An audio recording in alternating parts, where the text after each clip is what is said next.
नमस्कार भाऊ. नमस्कार. आमदार किशोर भाऊ दराडे बोलताय. बोला. कुठे मी निफाडलाय का हो भाऊ?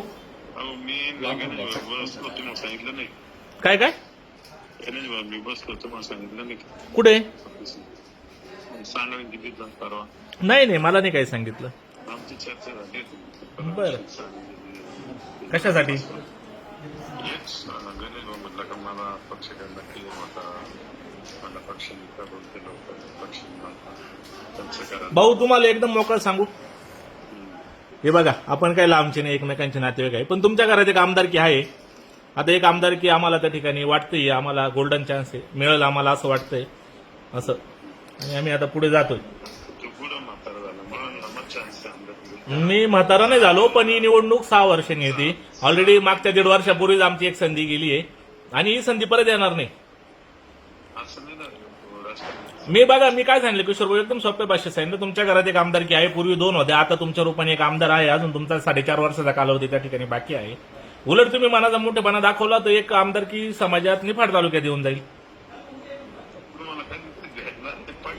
अहो तुमच्याकडे आहे, आम्हाला भेटणार आहे तर आता देऊन टाका. उलट आम्ही फ्रेम करू का दराड्यांच्या मोठेपणामुळे आम्हाला ही भेटली. हा, मग आम्ही कुठे, आम्ही पक्षावर नाराजच नाही, आम्ही अपक्ष जातोय ना. आम्ही कुठे काही भूमिका आमच्या काय असं काही नाही.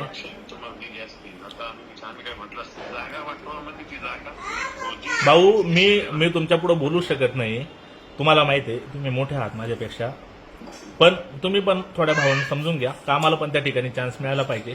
कुठेतरी आमच्या मागे पण कार्यकर्ते समर्थक आहे, त्यांचे पण कामं करायचे. जेवढा तुमचा व्याप आहे तेवढा आमचा आहे. तुम्ही बघता गणेश भाऊंची कामाची शैली बघता, माझी बघता. आम्हाला वाटतं ही संधी आम्हाला मिळाली पाहिजे. मग आता द्या तुम्ही ती संधी. लागलं तर पुढच्या 6 वर्षांनी आम्ही कुणाल भाऊसाठी ती संधी देऊन टाकू. बस, अजून काय सांगू.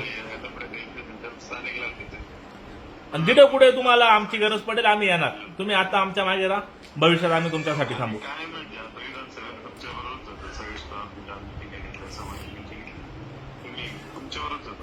मग आता ही संधी परत एकदा आम्हाला द्या, भविष्यात आम्ही तुमच्यासोबत कायम राहू आणि आपल्या ऋणानुबंध कायम राहतील. पद काय येतील जातील, पण तुम्ही जे म्हणता ना बाबा तुझं वय नाही, 100% वय नाही, चान्स येतो, पण अशी संधी परत येत नाही आयुष्यात, लक्षात घ्या.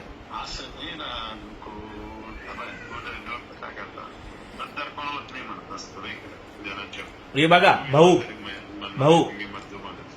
100% त्या गोष्टी कुठे जात नाही, पण मतदारांना उपलब्ध असणारा पण माणूस लागतो एक, हे लक्षात घ्या.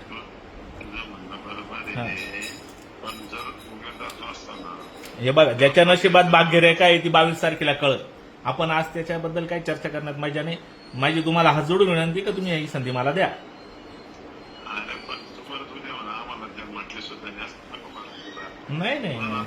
नाही आम्ही कधी म्हणणार नाही असं. मी कोणाजवळ बोललो पण नाही. आम्ही ठरवले, म्हणजे मी गणेश दादाला आग्रह होता तू लढ, पण त्याची मानसिकता आता तू म्हणे मला पक्षापुढे जाता येणार नाही आणि मी थांबवू शकत नाही.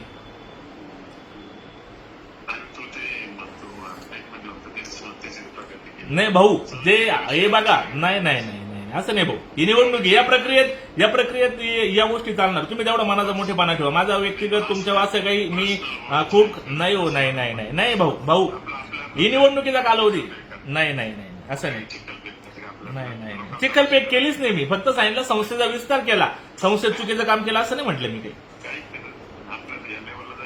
ठीक आहे भाऊ, ठीक आहे, काही विषय नाही. चालेल भाऊ, चालेल, ठेवू का?